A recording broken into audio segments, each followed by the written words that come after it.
তেতিয়া কৈছে যে আমি 25 লাখ টকীয়া ঘৰবোৰ বনাই আছো আৰু যেতিয়ালৈকে বনাই শেষ নহয় তেতিয়ালৈকে তোমালোকৰ কাম কৰিব মাননি বৃদ্ধি নকৰোঁ। 25 লাখ টকা 40টা শিশুৰ কাৰণে আমাৰ ৰুল মতে এটা কেন্দ্ৰত 40টা শিশু থাকিব লাগে। 40টা শিশুৰ কাৰণে 25 লাখ টকীয়া ঘৰটো কিয় লাগে? 25 লাখ টকাই আমাৰ 5টা কেন্দ্ৰ বনাই দিব পাৰে। গতিকে আমাক 25 লাখ টকা ঘৰ নালাগে, আমাক মাননি বৃদ্ধি কৰক আৰু সেই 25 লাখ টকীয়াই 5টা কেন্দ্ৰ বনাই দিয়ক। আমি যোৱা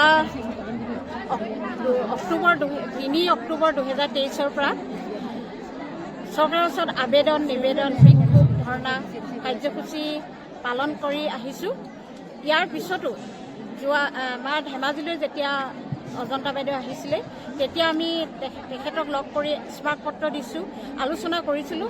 ইয়াৰ পিছতো তেওঁ এতিয়া যিখন বাজেট উত্থাপন কৰিলে 12 তাৰিখে তাত আমাৰ অংগনবাড়ী কৰ্মী আৰু সহায়িকাসকলৰ কাৰণে এটকাও মাননি তেওঁলোকে নিৰ্ধাৰণ নকৰিলে।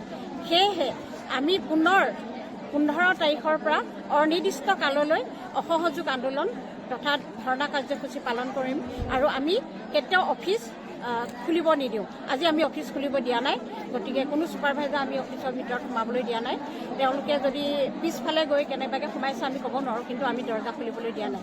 এই কাৰ্যসূচী আমি চলাই যাম যেতিয়ালৈকে আমাক মাননি সলনি মজুৰি নিদিয়ে আৰু মজুৰি দিব নোৱাৰালৈকে আমি যিটো টকা আমি উল্লেখ কৰিছোঁ, সঞ্চালকে যিটো প্ৰপ'জেল বনাই চৰকাৰলৈ দিছে সেই প্ৰপ'জেলটো তেওঁলোকে মানি লওক।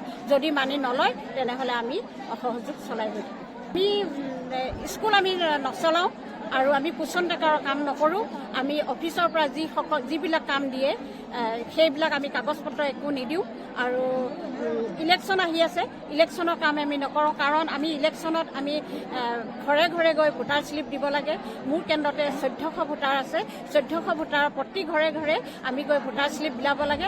আৰু গাঁৱৰ মানুহ এনেকুৱা হয়, যদি আমি ভোটাৰ শ্লিপটো এঘৰত নিদিওঁ সেই ঘৰৰ মানুহে যেন আমাক ভোটাৰলৈ মতা নাই এনেকুৱা ভাৱ হয়। তেওঁলোকক ভোটাৰ শ্লিপ দিবই লাগে, কিন্তু তেওঁলোকে কাৰ্ডটো দি হ'লেও ভোট দিব পাৰে, কিন্তু তেওঁলোকে কাৰ্ডটো ব্যৱহাৰ নকৰে বা কাৰ্ডটো কাৰোবাৰ নাই তেওঁ নিবিচাৰে, ভোটাৰ শ্লিপ দিবই লাগিব।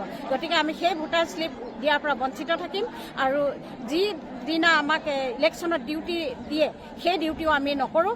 আৰু বিভিন্ন কাম আমাক কৰোৱাই, এনিমিয়াৰ কাৰণে যোৱা 12 তাৰিখে ট্ৰেইনিং দিছে, আমি এনিমিয়া কাম নকৰোঁ। আৰু যিবিলাক আমাৰ চৰকাৰৰ যিবিলাক কাম কৰিবলগীয়া আছে, বিভিন্ন কাম আমাক খটুৱাই, সেই কামৰ পৰা আমি বিৰত থাকিম।